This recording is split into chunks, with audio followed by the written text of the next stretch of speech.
कई बारी नाई छूटे हरद के दाने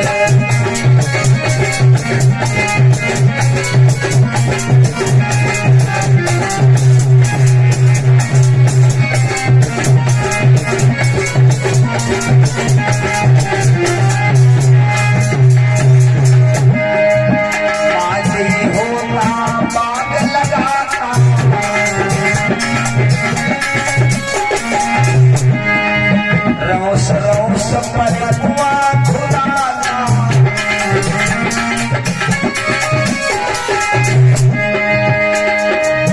चार घड़ी मेरा मन बहलाना अरे अब सूख गई डाली ना छूटे हरद के दाने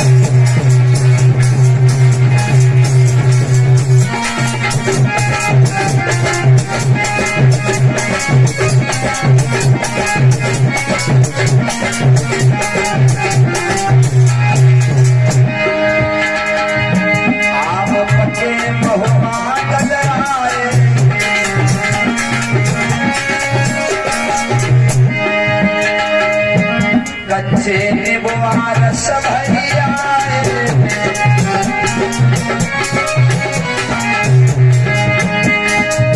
जब अनार सुर्खी पे आए अरे तब छोड़ चलो माली ना छूटे हरद के दाने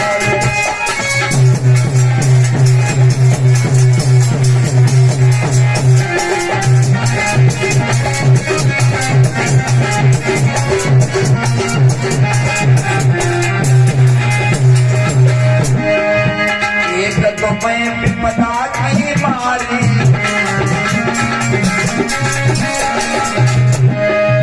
तुझे विपत्ति राम ने डाली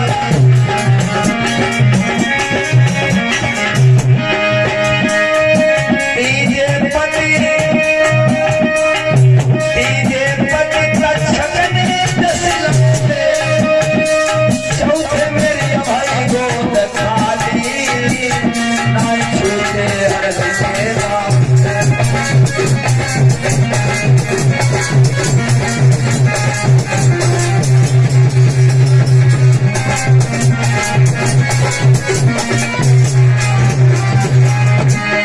तुम्हारी मेरी कैसे कटाई मारी छूटे हरद के दाने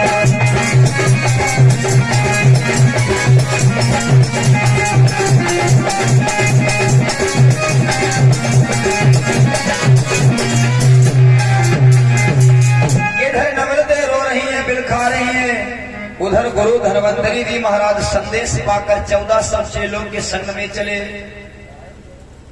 तक्षक ने मन में विचार किया कि ये गुरु जो है परीक्षित को सही करने के लिए जा रहे हैं। बीच मार्ग में ब्राह्मण का रूप धारण करके तक्षक गुरु धन्वंतरी के सामने प्रकट हो गया। गुरु जी बड़ी जल्दी में हो, कहाँ जा रहे हो? धन्वंतरी जी बोले हमारे चेला परीक्षित को तक्षक नाम के नाग ने डसा है, हम उसको सही करने के लिए जा रहे हैं। आज उसी समय मेरे भागवत प्रेमियों तक्षक ने कहा गुरुदेव जिस नाग ने परीक्षित को डसा है वो कोई साधारण नाग नहीं है, बड़ा ही जहरी नाग है वो, आप उसको सही नहीं कर पाएंगे। धन्वंतरी जी बोले जहां तक हमारी दृष्टि जाएगी वहां तक विष नहीं रहेगा।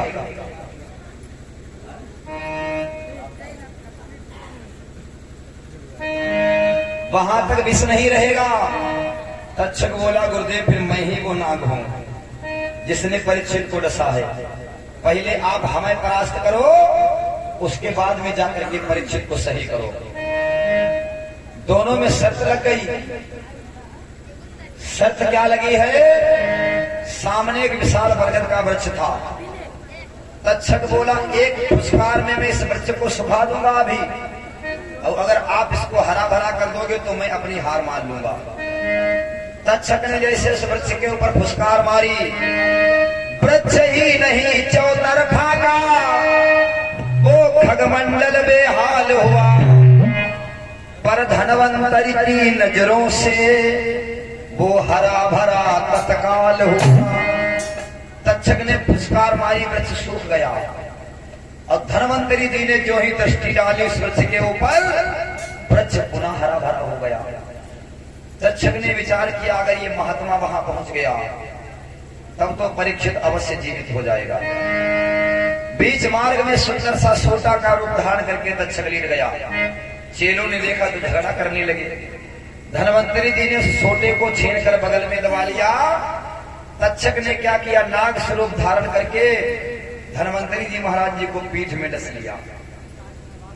अब गुरु धनवंतरी जी समझ गए मेरे प्राण संकट में है। चेलों से कहा, चेलों धोखा हो गया, अब बचाओ हमें, हमको भी डस लिया तक्षक ने।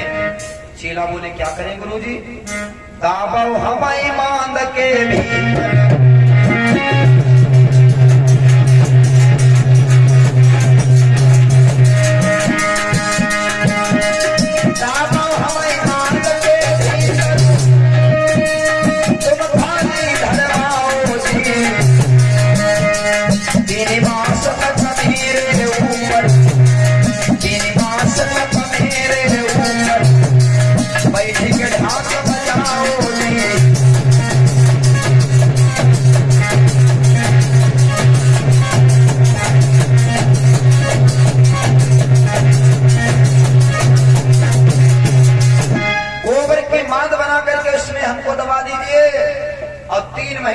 तुम सब चेला ढाक बजा बजा करके हमारे ऊपर नाचोगा, 3 महीने के बाद हम सही हो जाएंगे।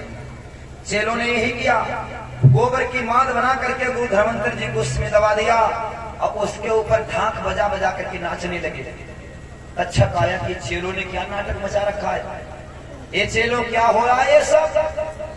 चेला बोले गुरु जी हमारे गड़े हैं गोबर की मादमा और उनके ऊपर हम लोग ढाक बजा बजा करके नाच रहे गा रहे हैं। तक्षक बोला मूर्खो, जिन गुरु का तुमको अंतिम संस्कार करना चाहिए था और उन गुरु का यहाँ गोबर में दावे बैठे हो, निकालो बाहर। चेले जो थे तक्षक की बातों में आ गए, गोबर की मांद को खोल दिया। गुरु जी भीतर बैठे बैठे झोंका ले आए। गुरु जी बोले चेलो अब हम सही नहीं हो पाएंगे। तो गुरु जी हम क्या करें। गुरु जी बोले तुम 1400 चेला, हाँ हमारे मांस को काट करके पका लो और 1400 मिलके खा ही ले। इससे क्या होगा। गुरुजी बोले तुम 1400 धनवंतरी हो जाओगे, 1400 हमारे समान विद्यावान हो जाओ। चेलों ने क्या किया, गुरुजी के मांस को काट काट करके हड़ियों में पकाना शुरू कर दिया। 1400 हड़ियां चढ़ाई गई, थोड़ा थोड़ा बांट लिया। तक्षक ने सोचा फिर एक नया नाटक। फिर बूढ़े ब्राह्मण का रूप धारण करके चेलों के पास में पहुंचा। चेलों क्या कर रहे हो। चेला बोले करिकार है, गुरु जी को मांस खाई रहे, पका रहे हैं। तक्षक बोला दुष्टों नालायकों मूर्खों नीचों, जिन गुरु जी ने तुम्हें सुंदर सुंदर विद्या सिखाई, जिन गुरु ने तुमको इतना लाड प्यार दिया और तुम सब उन्हीं गुरु का मांस खा रहे हो, तुम सबको घोर नरक होगा, घोर नरक। मेरे भाई उनका तक्षक की बातें सुनकर के डर गए। तो क्या करें इन हड़ियन का। जवाब दिया गंगा जी में बहाई दे। 1400 हड़िया चेलों ने क्या किया, भोगवती गंगा में बहाई दी। गंगा है मेरे भाइयों 7, भागीरथी गंगा, बाण गंगा, अर्ध गंगा, भोगवती गंगा, ऐसे 7 गंगा है। भोगवती गंगा में बहा दिया। 1399 हड़ियां डूब गई, एक नहीं डूबी। वो कहां पहुंची, देश कामरू में जाकर के पहुंची। वहां पर एक धोबन रहती थी गंगो नाम की, उसके पति से झगड़ा हो गया था, सो गंगा में डूब कर मरने को आई थी। सोचने लगी डूब के मर जाऊंगी। उधर से जब उसने देखा वो हड़िया बहती आ रही है, उसने निकाल लिया, उसको खोल के देखा तो समझ में तो आया नहीं इसमें क्या है। उसने गुरु जी के मांस का एक टुकड़ा निकाल के जो ही मुख में रखा, खाते ही देखे तीनों लोग, याद भय जादू के श्लोक। पूरी विद्या उसकी गंगो नाम की भवन में प्रवेश कर गई, गुरु धनवंतरी की। उसके बाद में उसने अन्य जादूगरनियों को भी सिखाना प्रारंभ कर दिया। इस बात से ये विद्या ज्योति देश कामरू में पहुंच गई।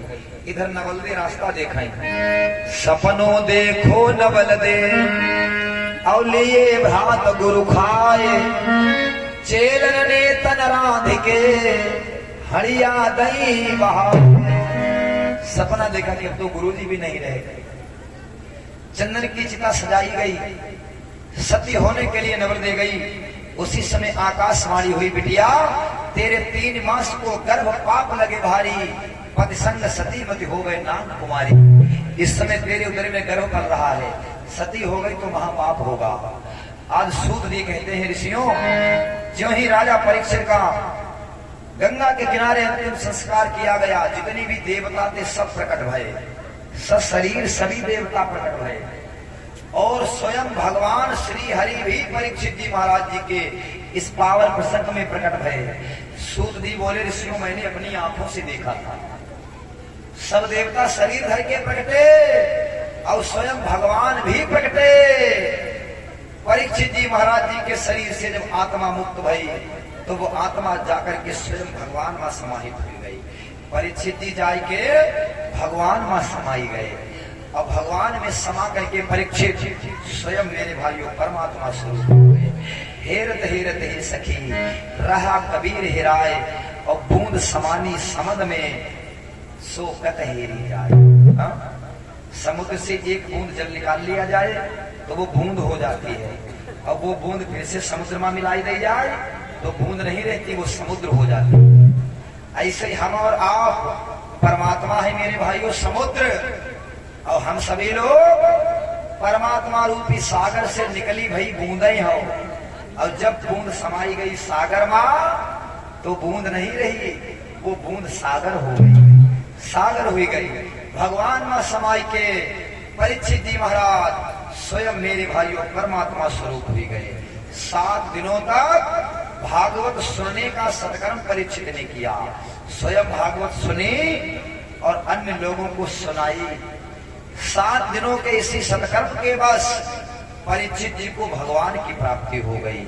और सूत जी कहते हैं मानव जीवन का यही उद्देश्य है, यही लक्ष्य है, परमात्मा की प्राप्ति। जिस मनुष्य ने अपने जीवन में आत्मा से लेकर परमात्मा तक की यात्रा नहीं कर पाई, उसकी यात्रा अधूरी है। सारे देवताओं ने भागवत जी की जय जयकार करी। सूत जी कहते हैं, ऋषियों मैंने प्रमाण स्वयं अपनी आंखों से देखा था। बोलिए भागवत भगवान के। इस प्रकार से भागवत सप्ताह पारायण हुआ। संत जन कहते हैं